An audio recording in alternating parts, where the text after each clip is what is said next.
So hello everyone. I am back to follow up with yesterday's conversation and to continue talking about the conditioning and the grooming that Tyler used to sensitize me to what would be his omnipresence. That was what he set up, by design of this entire campaign to violate my human existence. So I wanted to talk more about the grooming aspect of that.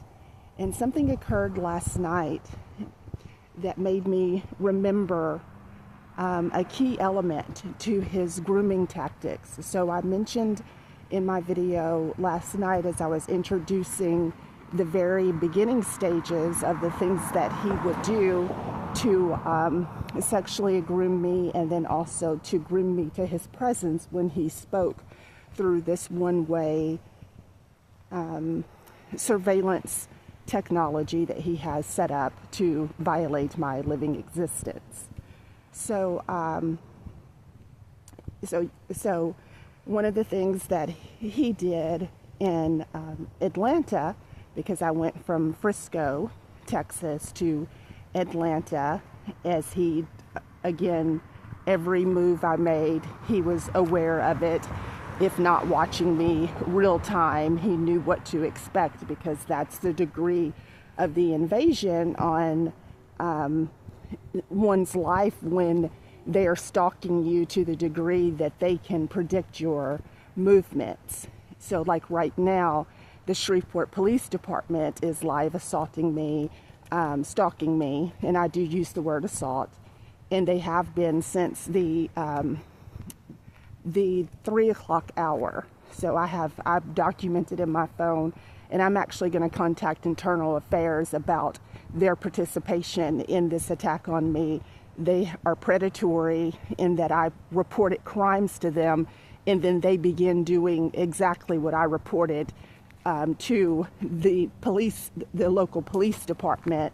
They became participants in it. So that's very, it's maddening, obviously. It's very offensive that law enforcement, that you can ask them, that victims go to them for help, and then because they're predatory, then they become part of the organized crimes to violate your life.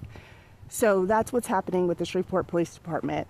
And so anyway, back to Tyler and his grooming of me.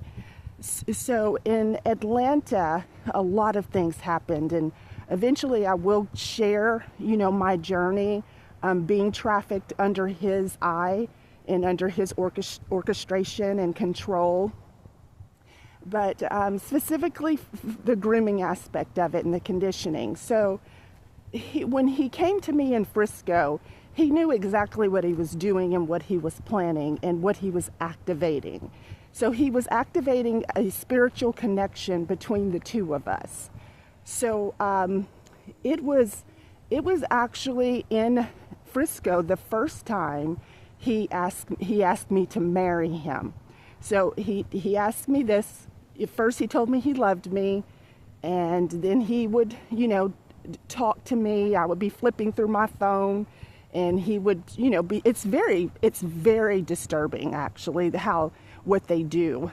But anyway, so I was laying on the couch in a hotel. I had covered it and everything because, hotel. I'd covered it with a sheet and towels and everything, but I was laying on the couch and he was watching me, and he told me a lot of bad things had happened. So this is an ongoing awful story of what was happening to me during this period, but he was aware of it. So you can see the satanic influence, because he was allowing these bad things to happen. They were happening because they knew that I was under his trafficking ownership, and I was thrown away. It is what I consider to be thrown away. So society, became active participants. It was an organized, like what someone calls it, street theatrics. He was sending cars to circle me. all really scary things. And I knew that I was being taken down, so to speak. And when I say taken down, like into the underworld where people were no longer normal, and I was being identified as a subject of something that was bad. Actually, I mean, this is bad. The subject of something that was unnatural. So anyway, so I was laying on the couch, and he said, "Start planning our wedding, Aisha." So I did that. He would also tell me, "I'm coming for you. I'm coming to get you," things. I would be on the street. Literally, I got my car. See, all these, oh my goodness, I'm starting to get flustered because, it's triggering to talk about it, but it's also important to talk about it. So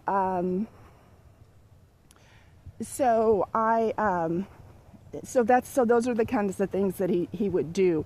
I would be on the street, hungry, dehydrated, completely, I would be sick. Obviously, I was sick during this period because of the extreme stress of what he was doing. That's why they know that you could potentially kill yourself when they enter your life in this capacity. And many people do end up killing themselves as a result of this kind of abuse, because it can make you think you're, well, I mean, I never for a second not knew what they were doing.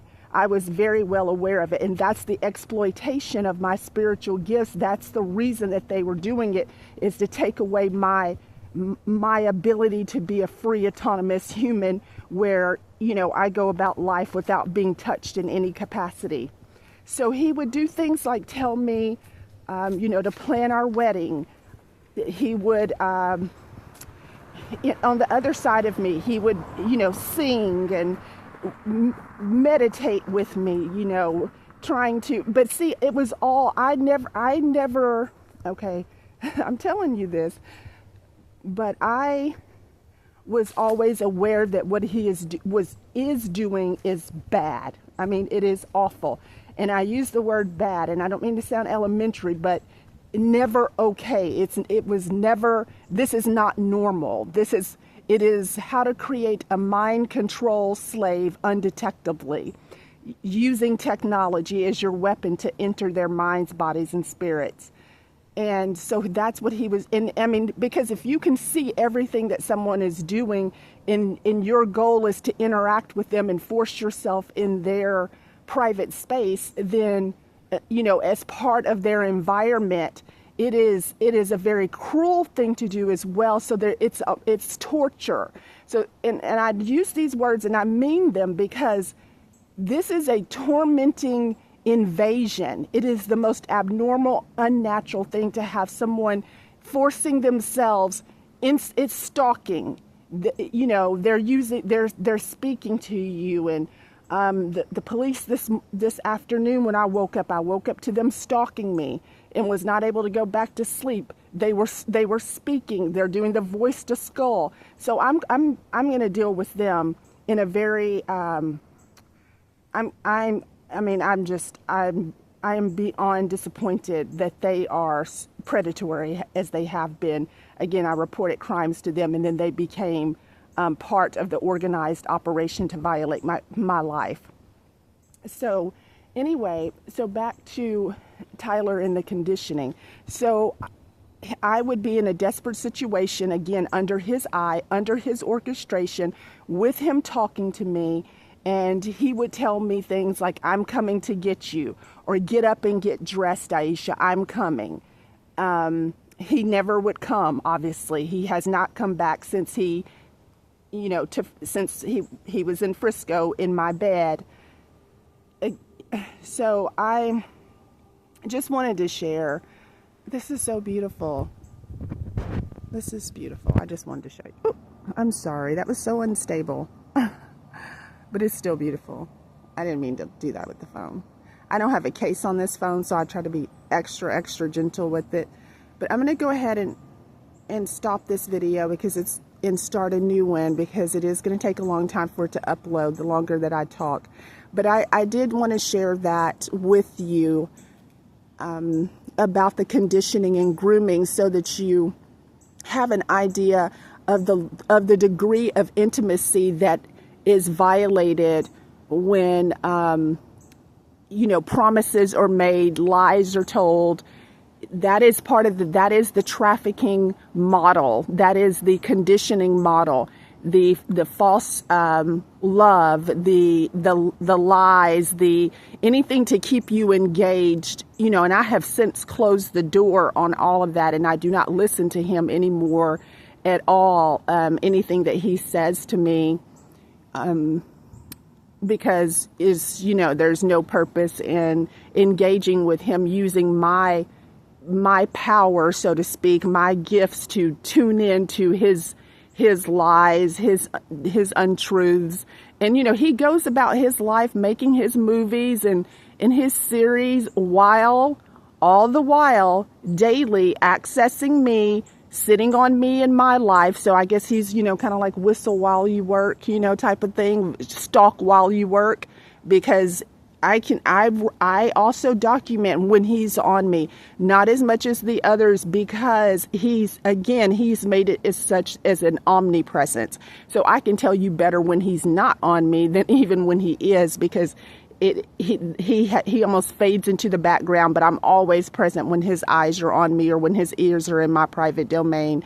And like yesterday, there was something that occurred. I'm sorry to keep saying but anyway, because I noticed that, on the transcript, it actually says the word. It's irritating. But anyway, this is new. So as far as me communicating openly about what is happening on video, so I eventually will probably get better at this, but there's a degree of trauma that I have to work through in order to even, I said it again, the police are here. The police are back on me as well. This is such a beautiful area. So anyway, I will continue this. I just wanted to share a continuation of yesterday's conversation that I started specifically about the grooming and the conditioning, so that you can understand how the mind control aspect of their entrance into your world using technology, but the types of conditioning conversations that occur to keep you engaged with them, and it's very torturous, and it's very obviously it's criminal. It's criminal stalking. This falls under so many categories, but it's literally it's a violation of my living existence. It's an intimate intrusion into my physical world that no one should have access to. And we're not going to begin arguing that stalking and sexual assault is okay when it's an organized endeavor to violate your human rights.